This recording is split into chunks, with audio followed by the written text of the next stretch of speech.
All right, welcome to Off the Wall. I'm your host, Mark Brisebois, and I'm here today with a friend again, Marty Swanson. Marty is I would call him a revivalist. Marty, what would you call yourself? A revivalist, yeah, All right. Absolutely. Revivalist, it is. And so, actually, as an introduction, and I know he's been with us before, but let me say this, that God right now has got his eyes looking for harvesters. Revivalists are harvesters. They're evangelists, but they're a particular kind of evangelists. They're actually stirring up hope and faith in the people of God. And so what I feel whenever I'm with Marty is that kind of anointing. And so welcome, Marty. It's great to have you. I'm glad to be here, Mark. God bless you, man. Yeah, bless you. It's so exciting. And so, I don't even really have to ask you, okay, what do you want to talk about? Because I know the answer is always going to be Revival. Revival. It's going to be revival, man. Yeah, revivalists love to talk about revival. Yeah. Now, it doesn't mean that you don't talk about hard things, because you were saying on the way up here, you were doing a Facebook Live about the idea of, tell me. Yeah, actually giving words to people, prophesying, but this one word that I had given saw for this girl was, she's holding up a lamp, and the light was bright.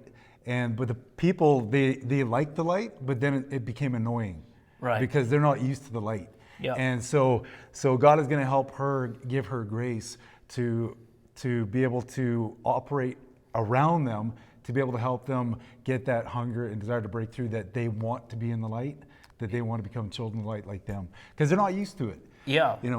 Yeah, you referenced the fact that when Moses came down, that's right, from the mountain, having spent 40 days with God, that his face glowed to such an extent that people couldn't bear to look into it.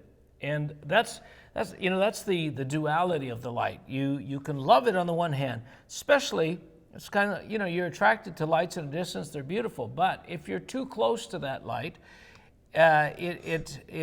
it strikes you. And you're not used to it. And you're not used to it, that's right. It can get annoying. Yeah, it's kind of like going from a dark place out into the light. You have to squint, adjust. You have to adjust. Yes. And so, okay, so that's great. But what is it about revival?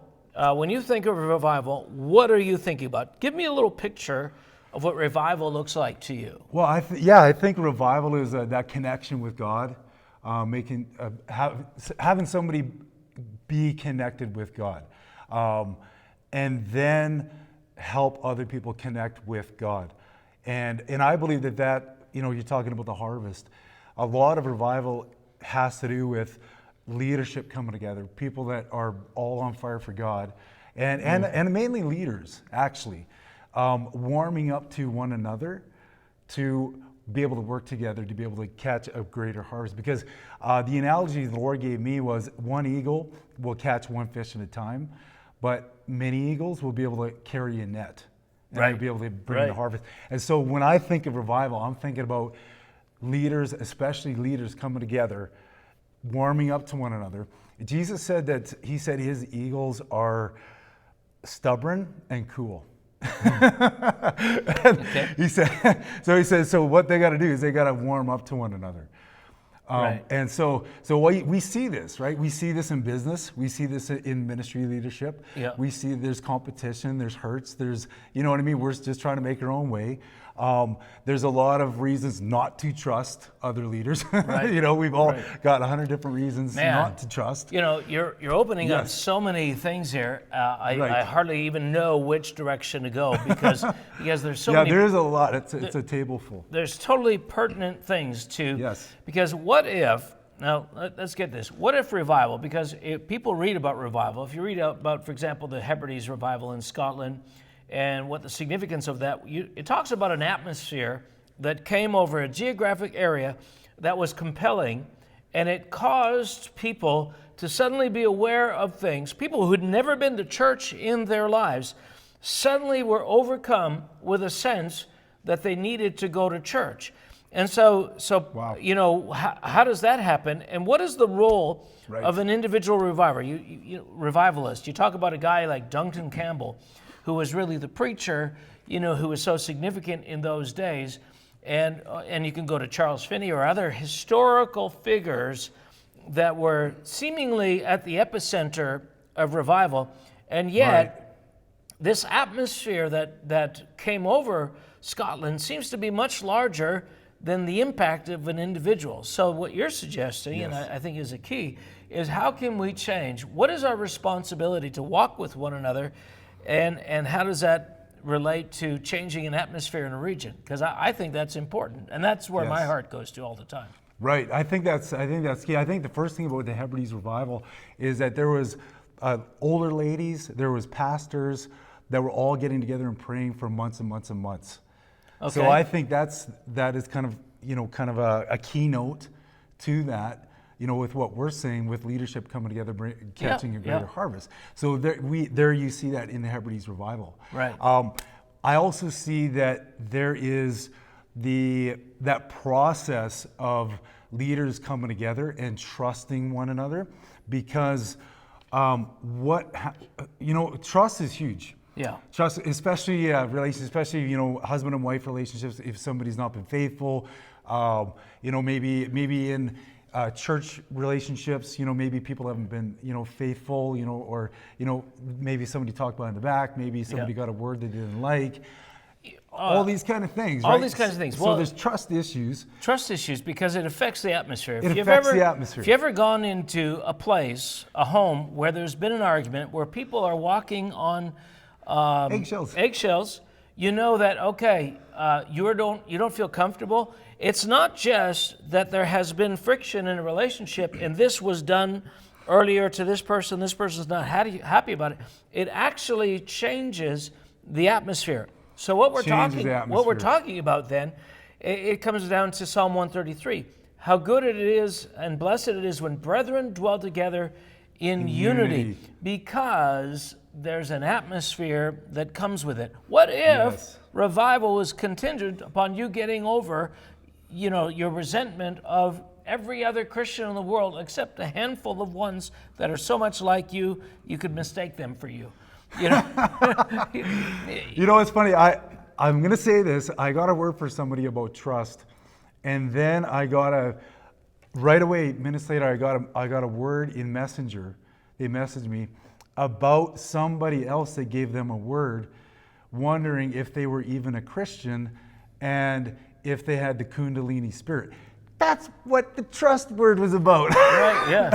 It's like, so I think there's a lack of understanding of what it really means to love each other. Right. What it really means to have grace for one another, and what it really means to trust one another.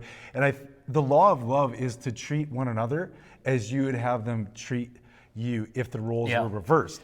Right? So a lot of Christians don't even know, don't even have that down pat. Yeah. So that's where leaders have to be able to come in, keep that law of love, and spread that out for people to create a place for where that is going to be number one. And then if people break the law of love, that's what breaks up relationships.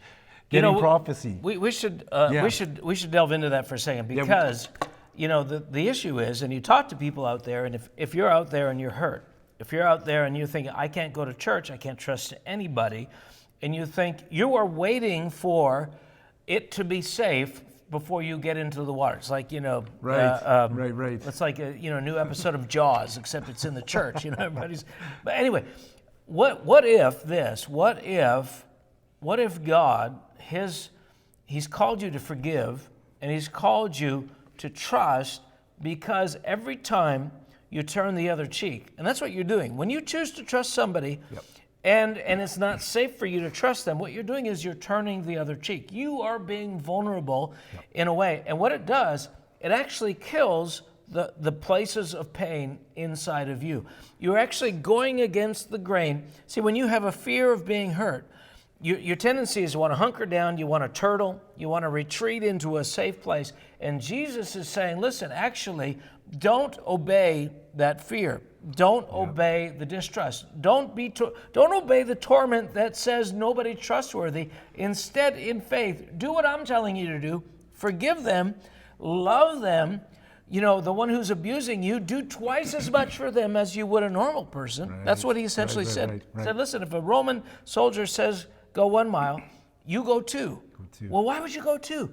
because you're going against the grain of what that fear and the wound inside you tells you to do. And by doing that, you are appropriating a healing virtue, and you're actually bringing healing to your own being. So you can't wait till the church is trustworthy before you go back to church. That's true. That's true. And you know, I like to think that I'm the example. What I'm going through makes me the example. Right. But I'm not. Jesus is my example, and we're not our own example. Jesus is our example, and Jesus, he knew that Judas was a devil, Right. and yet he trusted him. He knew. He gave him the money. He knew. He gave them the to look after the ministry money for all 12 of them, And he knew and he was he knew he stealing. was stealing. Yeah. And yet he trusted him. And so this whole time, Jesus trusted Judas. He knew he's the devil. He knew he's going to be betraying him for real. He knew that was a fact. Now this And is not a model on how to run your business, by the way. No. but it's saying something about the inclinations of the heart. Yeah, right? this is talking about a kingdom relationships. Yeah. This is talking about kingdom relationships. Yeah, maybe not your business, but kingdom I'm relationships. just kidding. Yes. I nobody was thinking of that. Nobody's thinking that. But yes, so that is our example. Yeah. That's what I love, is that is our example. So people that are struggling with trust issues, you have to look at Jesus as your example, and you have to say, you know what? I am going to trust my Judas. Right. I'm going to trust him. Yeah. I'm going to trust her. I'm going to believe in them. I'm going to commit to them. And you know what? When you do that, the one thing you lose is all of that time you waste consuming of why you shouldn't trust him. Yeah. Yeah.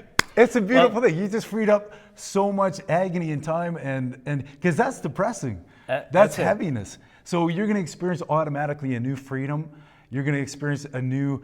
You're going to experience when you trust a new favor from the Lord and a new grace to be able to build relationships, because God is looking. You know, this is the heart of revival, is kingdom building, and kingdom building is building relationships, because the kingdom of God is in each one of us.